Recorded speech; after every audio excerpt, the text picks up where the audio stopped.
C'est une manifestation de l'espace qui est magnifiquement représentée dans le film de Cuarón. Les gens flottent bien, les objets flottent. Alors tout a été filmé sur Terre, hein. Faut le rappeler. Tout a été filmé sur Terre, donc ils ont fait des systèmes subtils pour simuler ça. Et l'impesanteur, on la retrouve aussi dans Tintin. On la retrouve à un moment particulier de l'aventure lunaire, quand les Dupont coupent le moteur atomique qui propulse la fusée.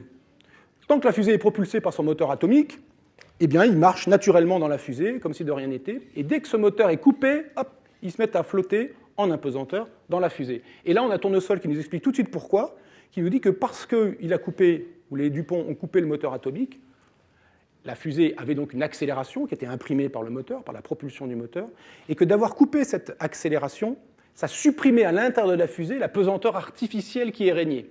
Parfait. Parfait. Cette image-là, je l'utilise pour mon cours d'introduction à la relativité générale à Polytechnique. Elle est parfaite. D'ailleurs, vous la reverrai si vous venez voir Interstellar.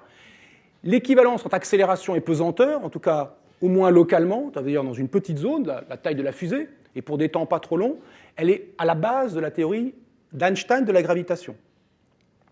Pour comprendre ça, pour comprendre pourquoi pesanteur et accélération sont équivalentes, c'est pour ça que dans cette pièce est un peu grande en réalité. Avec les moyens modernes, on s'en rendrait compte qu'on n'est pas dans une fusée qui accélère vers le haut avec une accélération égale à celle de la Terre, à l'accélération de la pesanteur de la Terre.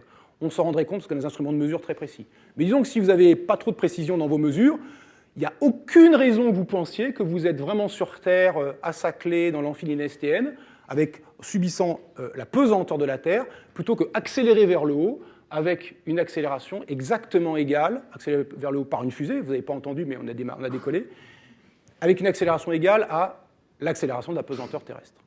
Donc il n'y a pas de manip en interne, sans ouvrir les volets finalement, sans regarder l'extérieur qui vous convaincra d'une l'une ou l'autre de ces situations. Bon, en pratique, cette salle est quand même suffisamment grande spatialement, avec les instruments de mesure modernes, on s'en rendrait compte, je ne rentre pas dans les détails, on en parlera la prochaine fois.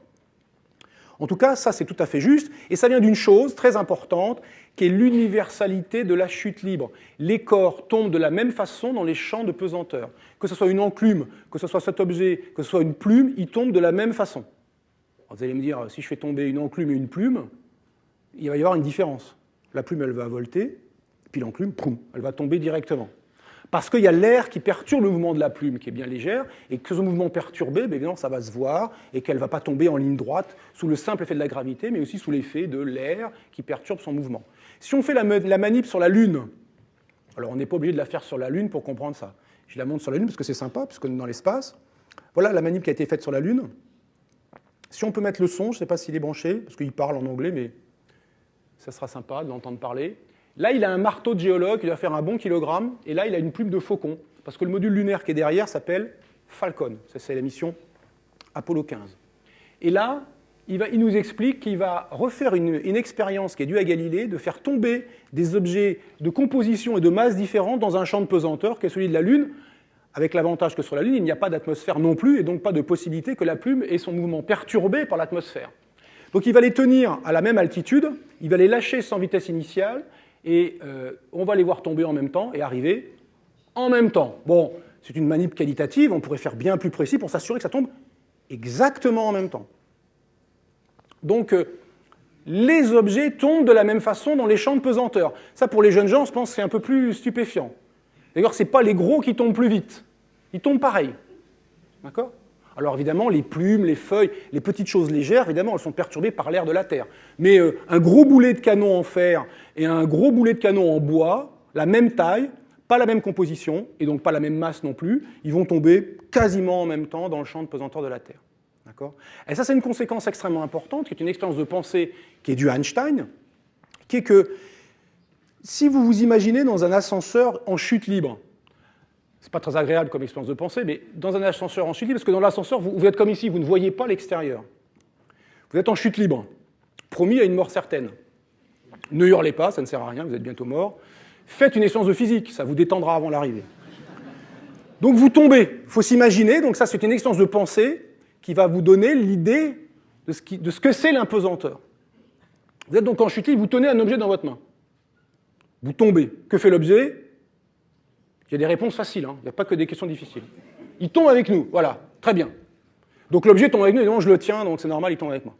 Et maintenant, c'est là où commence l'expérience. Il faut être assez rapide, hein, parce qu'en général, si l'ascenseur, ce n'est pas celui de la Bourge Ralifal à la tour de 800 mètres, vous êtes en bas en pas très longtemps. Donc il faut vite percuter que vous êtes en train de tomber. Et vous lâchez l'objet. Vous êtes en train de tomber. Et vous lâchez l'objet. Vous écartez les doigts. Vous tenez l'objet devant vous, là. Il tombe avec vous, parce qu'évidemment, vous le tenez. Et vous écartez les doigts. Juste ça. Vous ne jetez pas l'objet, vous le tenez, et vous lâchez. Qu'est-ce qui va se passer? Alors il y a 3 réponses. Hein. Il y a l'objet tombe. Il y a l'objet monte, et il y a l'objet bouge pas. Alors on peut faire un vote selon l'opinion de chacun.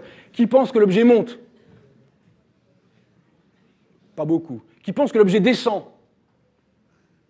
Là, je vois qu'il y a de la psychologie énoncée dans cette salle. Qui pense que l'objet ne bouge pas? Oh, bah alors là, vraiment, vous êtes très fort en physique. Et pourquoi il ne bouge pas? La réponse est toute simple, c'est que tout le monde tombe de la même façon dans les champs de pesanteur. Donc cet objet, il va tomber exactement en même temps que moi. Ce qui fait que moi qui tombe, je vois devant moi l'objet tomber au même rythme, et donc je le vois devant moi qui ne bouge pas. J'ai l'impression que la gravité a disparu, que la pesanteur a disparu, alors que pas du tout, parce que si je ne fais rien, eh bien je m'écrabouille lamentablement. D'ailleurs, c'est faire remarquer une chose comme ça, c'est important, ce qui est dangereux, c'est pas la chute. Vous avez parfaitement compris. C'est l'arrêt de la chute qui est dangereux. Tant que vous chutez, tout va bien. Et donc, vous avez compris immédiatement quelque chose. L'impesanteur, c'est la chute libre permanente. Alors, vu d'ici, c'est pas facile. Hein. Si je me mets là, je peux faire un petit coup d'impesanteur. Hop, voilà, c'est fini. Ça a duré une petite fraction de seconde. Si vous chutez, si vous tombez d'un peu plus haut, ça sera un petit peu plus. Il y a bien les frottements de l'air qui vont perturber légèrement votre chute. Vous ne serez pas strictement en impesanteur, mais c'est quand même ça l'idée. Donc, l'impesanteur, c'est la chute libre. L'impesanteur, c'est la chute libre.